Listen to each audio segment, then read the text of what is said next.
जो हैं अब एनडीए में हैं, यानी एनडीए ये कह रहा है कि अब हम हमारे हैं, तो 2024 के लिए अब हम तैयार हैं और इस पर अब आगे की रणनीति, आगे की तैयारी तय होगी। लेकिन सवाल है कि जीतन राम मांझी जो इच्छा रखते हैं, जो मंसूबा पाले बैठे हैं, या फिर जिस तरीके से लोकसभा और विधानसभा का इलेक्शन लड़ना चाहते हैं, जिस संख्या बल के साथ, जिस ताकत के साथ, क्या यह मनोकामना वहां पूरी हो जाएगी? इसके लिए क्या कोई डील हुई है? हालांकि अभी कह रहे हैं कि इस पर कोई बातचीत नहीं हुई। सबसे पहले एक छोटी सी रिपोर्ट हम आपको दिखाते हैं, फिर चर्चा शुरू करते हैं।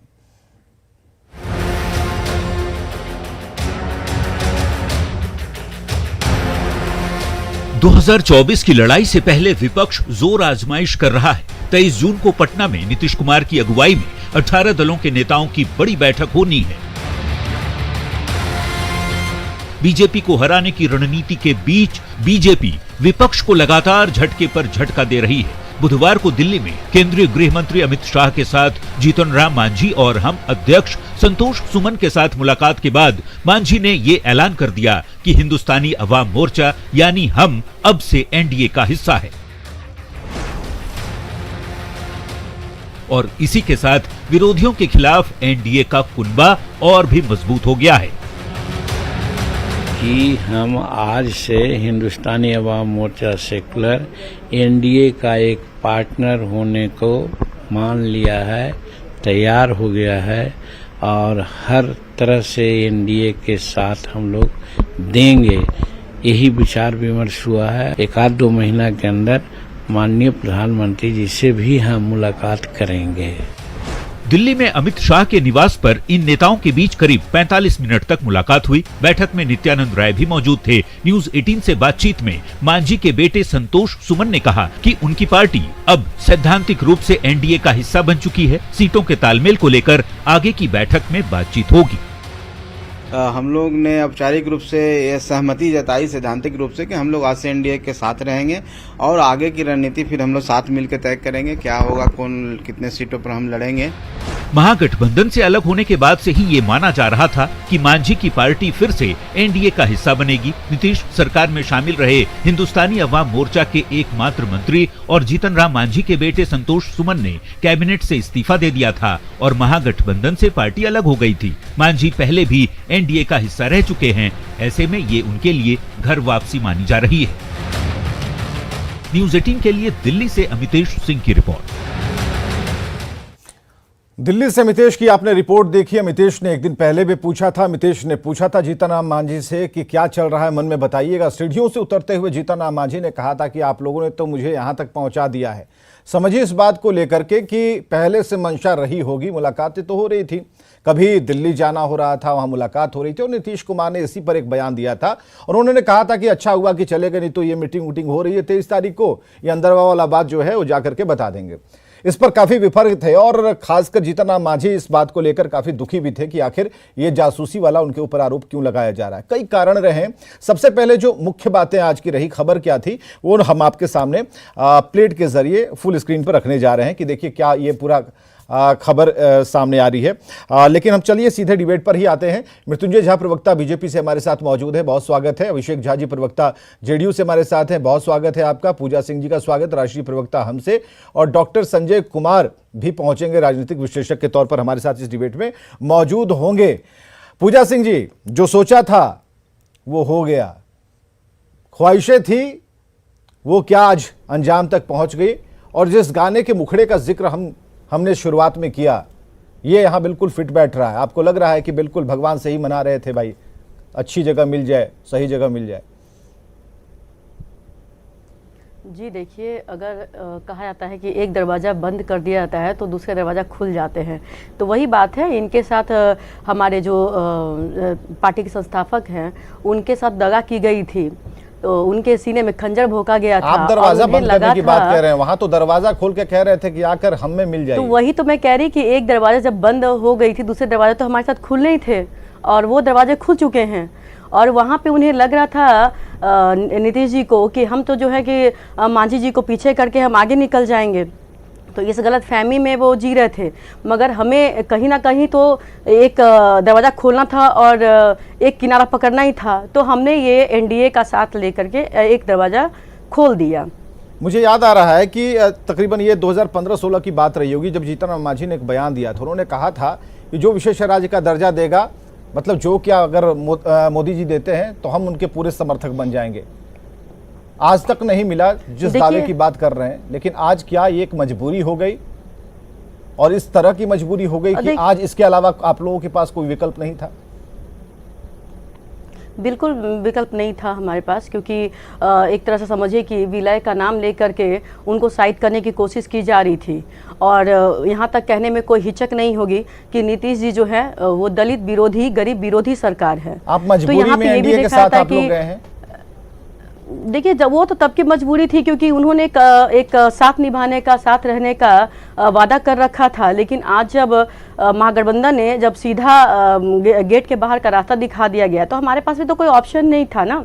नहीं, आप गेट मगर के बाहर आज का हम रास्ता इससे इसको इस निकल तरीके से कर क्यों नहीं? अगर अभिषेक झा के पास हम चलेंगे अभी तो गेट का रास्ता थोड़ी दिखा था। अभिषेक आपने कहा था कि निकल जाइए नहीं, हमारे लेकिन घर से। आज खुशी भी होती नहीं, आज हमें खुशी भी हो रही है कि हम जिस बंधन में बंधे हुए थे उस बंधन से मैं बाहर निकल चुकी हूँ। तो इसमें बिल्कुल मैं खुश हूँ आज, लेकिन क्योंकि तब तक जो गरीबों के लिए बातें उठाई जा रही थी कि ये मजबूरी में एक मजबूरी तो यहाँ क्रिएट होती है। आखिर क्या करते? एक तरफ दरवाजा बंद था, जहाँ ये पहले की मजबूरी थी, जिसने दरवाजा खोला वहां चले गए। लेकिन आप ये जरा बताइए कितनी मदद कर पाएंगे? अगर मजबूरी में गए हैं तो कितनी मदद कर पाएंगे? एनडीए में रह के क्या करेंगे? गई मजबूरी में नहीं गई मजबूरी में नहीं, यहाँ से निकली महागठबंधन से मजबूरी में, मगर वहाँ मजबूरी में नहीं गए, बहुत खुशी के साथ गई।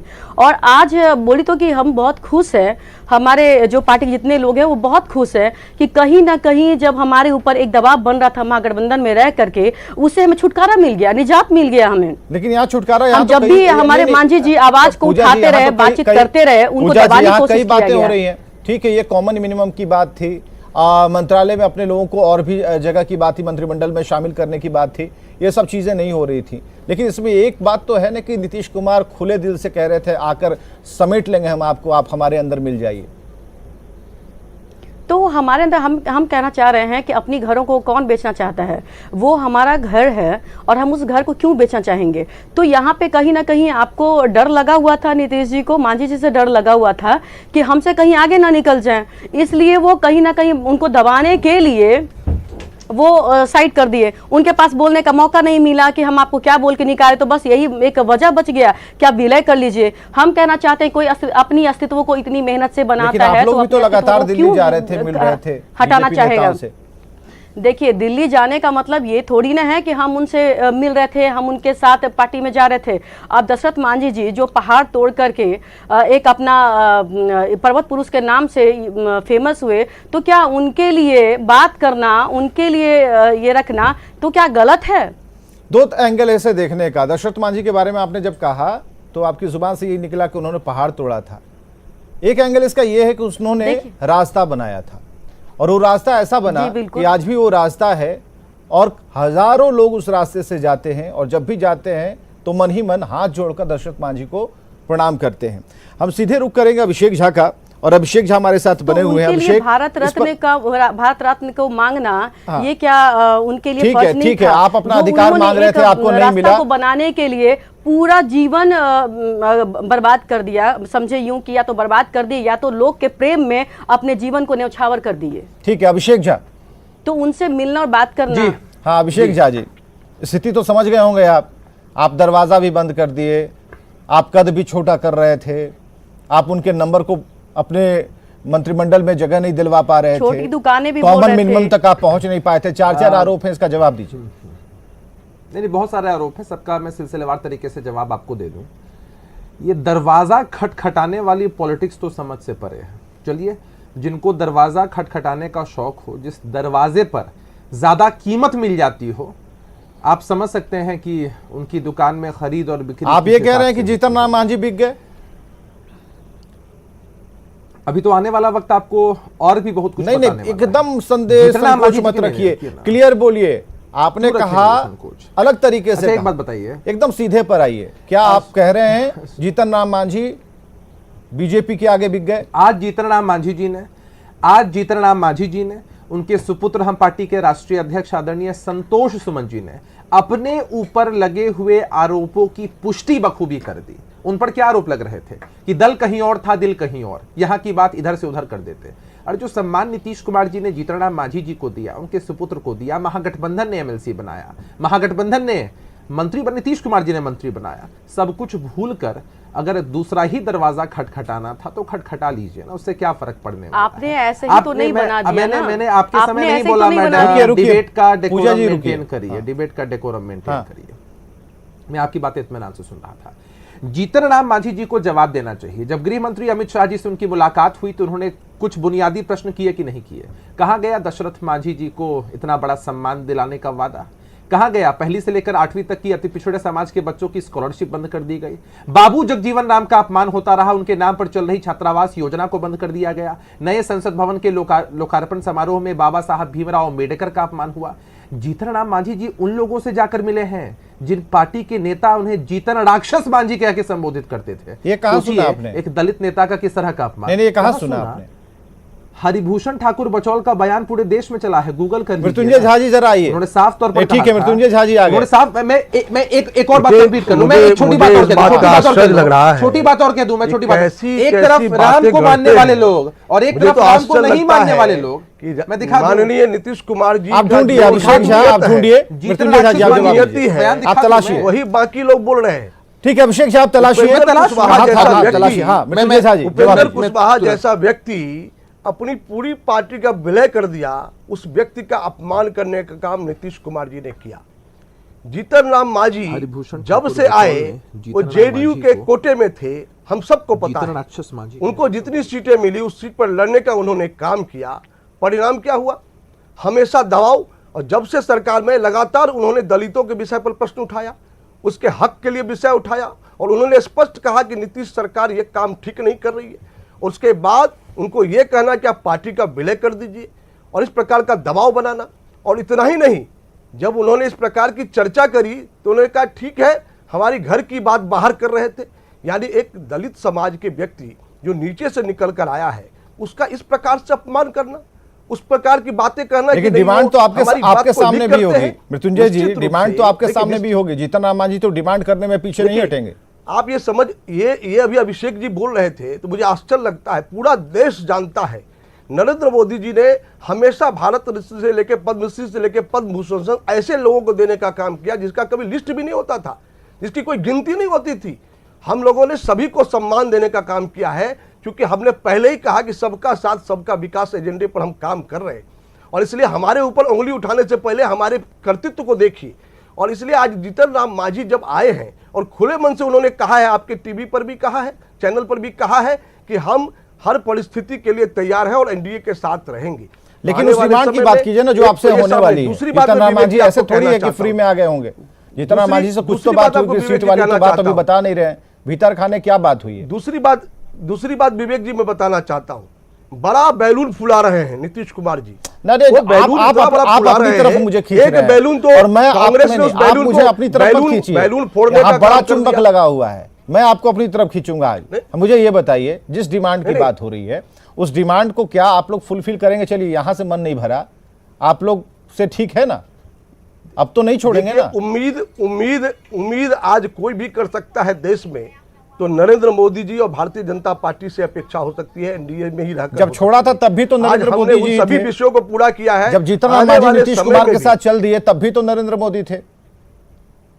नहीं, नीतीश कुमार जी के साथ चल गए। आप ध्यान करिए, जिस समय नीतीश जी के कोटे में जीतन राम मांझी गए थे उस समय भारतीय जनता पार्टी से अलायंस था। और जब ये अपने फायदे के लिए इधर से उधर होते हैं, ये बात आप मान रहे हैं, हमेशा बयान दे रहे हैं। नहीं, जीतन राम मांझी ने हमेशा बयान दिया है, नीतीश कुमार जी के सिस्टम के खिलाफ दिया है। और उसके बाद इस प्रकार की बातें करना उनके बारे में एक दलित समाज, हम आते हैं जरा, आते हैं अभिषेक जी के पास, हम आते हैं डॉक्टर संजय कुमार, राजनीतिक विशेषज्ञ हमारे साथ मौजूद है। डॉक्टर हम आ रहे हैं अभिषेक जी हम आ रहे हैं, 1 मिनट आ रहे हैं। डॉक्टर संजय कुमार, 2024 के लिए तैयार हैं हम। अब समझिए कि जो फोटो पीछे लगी हुई है और जो चीजें हम बताने की कोशिश कर रहे हैं, हम उस डिमांड और उस आपूर्ति की बात कर रहे हैं कि वो पीछे हटने वाले नहीं हैं। आप किस तरीके से इसे देखते हैं कि अब हम नीतीश के नहीं, अब एनडीए के हो गए? देखिए, लोकतंत्र में कोई भी पार्टी किसी के हो सकता है, ऐसा थोड़े है कि कोई परमानेंट गठबंधन होता है।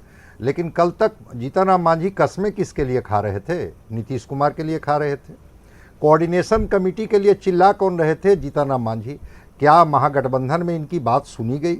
दलितों के लिए जो 16 योजनाएं बिहार में चल रही थी वो घट करके 2-3 पर आ गई। कौन सा बड़ा दलित का ये हो रहा था मुझे नहीं पता है। लेकिन हाँ, एक सवाल ये है कि जीतनराम मांझी को रोकना ये जेडीयू और नीतीश कुमार की बड़ी जिम्मेवारी थी। जब 2020 का परिणाम आया था, जीतनराम मांझी किंग मेकर की भूमिका में थे। अगर उस समय एनडीए के साथ न जा करके अगर वो आरजेडी के साथ चले जाते, जिस तरह के उन पर डोरे डाले जा रहे थे, कहा जा रहा है ना कि वो तय करेंगे बार्गेनिंग कैपेसिटी, कहाँ बड़ा डील होगा, कहाँ छोटा डील होगा। डील करने का एक मौका तो जीतनराम मांझी को मिला था 2020 में।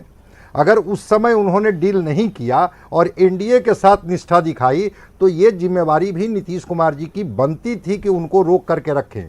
और पूर्णिया की रैली में नीतीश कुमार ने ही कहा था कि भाई किसी भी कीमत पर हम जीतनराम मांझी को अपने से अलग नहीं होने देंगे। बिल्कुल, ये मैं नहीं बोला था, ये नीतीश कुमार जी बोले थे। बिल्कुल ठीक है, आज आपके पास से चले गए, लेकिन उनको नहीं रोकना ये आपकी जिम्मेवारी बनती है। वो क्या बार्गेन कर रहे थे, कहां कहां डील कर रहे थे, कहां खबरें जो हैं वो यहां की खबरें वहां पहुंचा रहे थे, वो छोड़ दीजिए। लेकिन अगर उनको आप नहीं रोक पाए और वो एनडीए के कुनबे में चले गए, मैं मानता हूं कि ये आपसे चीजें छूटी है। अगर आप महागठबंधन में 7 पार्टी था तो एक बड़ा गठबंधन का एक पार्ट थे जीतनराम मांझी, और एक सिंबॉलिक तौर पर ही उनके क्या लाभ मिलेंगे 2024 में, क्या घाटे होंगे 2025 में, लेकिन एक दलित चेहरा, डॉक्टर संजय कुमार ये बताइए कि ये अगर जीतनराम मांझी संजीवनी बूटी ही हैं, तो चलिए यहां से उखड़ करके पूरे पर्वत के साथ जहां जा रहे हैं वहां पर कितना फायदा पहुंचा देंगे? देखिए, राजनीति में सिंबॉलिक चीजें चलती हैं। कोई जरूरी नहीं है कि पर्वत उखड़ करके जा रहे हैं तो वहां बहुत बड़ा फायदा पहुंचा देंगे और यहां नुकसान पहुंचा देंगे। लेकिन हां, एक परसेप्शन क्रिएट होता है राजनीति में। भाई 7 पार्टियों का महागठबंधन तो आप बिहार में चला रहे हैं ना, और राष्ट्रीय एकता की बात कर रहे हैं कि हम विपक्षी लोगों को एक करेंगे, चूंकि सत्ता निरंकुश हो रही है। आप सत्ता को ही अंकुश में लाने के लिए ना विपक्षी पार्टियों को एकजुटता की बात 2024 की तैयारी है, उसके लिए तैयारी होते। डॉक्टर संजय में जरा एक इक्वेशन बता पाइएगा कितना, क्योंकि जब डिमांड की बात होगी तो पीछे तो नहीं हटेंगे जीतनराम मांझी। तो सीटों का आकलन ठीक है, ये बता रहे हैं कि हम बाद में कर देंगे इसका ऐलान कि क्या बातचीत हुई है या फिर क्या होने वाली है। आपको लग रहा है कितने पर बात बनेगी? कुछ आशंका है, कुछ दिमाग में चल रहा है आपके? नहीं, वो तो मुझे समझ में आ रही है बात कि कितनी सीटों पर इनको समझौता किया जाएगा। चूंकि बीजेपी के पास देने के लिए भी है, कितनी सीटें वो जीती हुई है बीजेपी? 17। 23 पर तो वो छोटी छोटी पार्टियों को जोड़ ही सकती है। भाई बीजेपी ने तो ये बिहार में करके दिखाया है कि 5 अपनी जीती हुई सीट वो ये नीतीश कुमार जी को दे दिया था। अगर वो लगा कि हमको बिहार जीतनी है तो अपनी जीती हुई, जबकि सीटिंग सीटें कोई पार्टी छोड़ती नहीं देती है, तो 23 अभी इनके पास देने के लिए है। और अगर 23 देने के लिए है, उसमें थोड़ा जीतनराम मांझी को बार्गेन भी कर लेंगे भारतीय जनता पार्टी को। लेकिन फिर मैं कह रहा हूं कि जीतनराम मांझी को रोकने की जिम्मेवारी नीतीश कुमार की थी। अगर ये नहीं रोक पाए, विजय कुमार चौधरी को इन्होंने टास्क दे रखा था, इसके बाद भी अगर इनके कुनबे से वो निकल करके वहां चले गए, मैं मानता हूं कि अब आरोप का वक्त नहीं है, चीजें आपसे छूटी है। इसको आज नहीं तो 2024 या 2025 में इसको आप समझिएगा। चलिए अभिषेक के पास आते हैं। अभिषेक, समय कम है, देर से आए हैं, लेकिन हमें जरा बताइए क्या रिकॉर्ड हुआ जहां से आपने कुछ मंगवाया था? नहीं, मैंने आपको और आपके चैनल को भेज भी दिया है। अगर आप उस आर्टिकल को, उस वीडियो को देखेंगे। नहीं, वीडियो बजा सकते हो तो बजाइए, माइक लेके बजाइए। अगर हरिभूषण ठाकुर बचौल का बयान है, बजाइए। साफ तौर पर उस वीडियो के उस लिंक में है कि किस तरह से। हाँ, बजाइए, माइक के पास रखिए, जरा बजाइए। मांझी की पार्टी की तरफ से भी देखिए, बयान सिर्फ चलाइए। देख रहे हैं आप, मैं हूं आपके साथ रखी। जीतनराम मांझी का नाम बदलकर जितन राक्षस मांझी रख देना चाहिए। ऐसे में अब मांझी की पाना चाहिए। आपको बताएं कि हम के प्रवक्ता जिनका नाम बयान सुनाइए। है, उन्होंने कहा है कि सामने आई। ये सब तैयार रखिए अभिषेक जी, अगर बयानों से हमला करना है तो ये पूरा प्रवचन नहीं, एकदम नहीं, ये तो मीडिया के पटल पर है। मुझे ताजुब है कि आपके चैनल ने, हर एक चैनल ने चलाया था। चिल्ला कर उन्होंने कहा है जीतन राक्षस मांझी, विवेक जी, ठीक है, जीतन राक्षस मांझी की पार्टी के बारे में कई लोगों के कई बयान है, निकालना शुरू करेंगे तो हम लोग के पास पूरा ये डाइजेस्ट तैयार है। बहुत बहुत शुक्रिया आने के लिए। लेकिन इतना तय है कि जो बातें क्लियर हैं वो है कि जीतनराम मांझी अब नीतीश कुमार के पास नहीं है, लेकिन वो कहते हैं ना कि पॉलिटिक्स में कभी भी कुछ हो सकता है, इधर उधर तो चलता रहता है, कोई इधर है पता नहीं कब किधर हो जाएगा। इतना तय है कि जो तैयारी इस वक्त बीजेपी कर रही है उन सभी समीकरणों को जोड़ने के लिए, सोशल इंजीनियरिंग का ख्याल रखने के लिए, और जिस सिंबॉलिक की बात डॉक्टर संजय कर रहे थे, वो सिंबॉल ये खींच कर लाएगा वोटों को। तो बीजेपी फूंक फूंक कर कदम रख रही है। अब देखना होगा भविष्य में क्या होता है, सीटों पर क्या बात बनती है, ये जानना बहुत अहम होगा। बहुत बहुत शुक्रिया।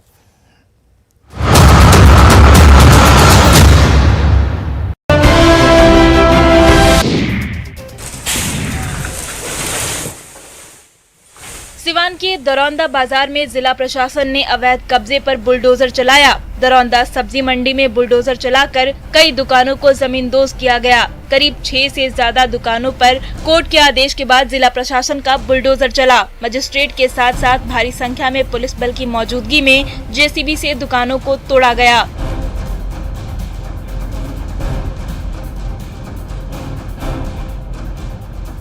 जेसीबी के माध्यम से आज दरौंदा के अंदर 8 दुकान तोड़े गए हैं। किनके आदेश से तोड़ा जा रहा है? हाई कोर्ट के आदेश अनुसार।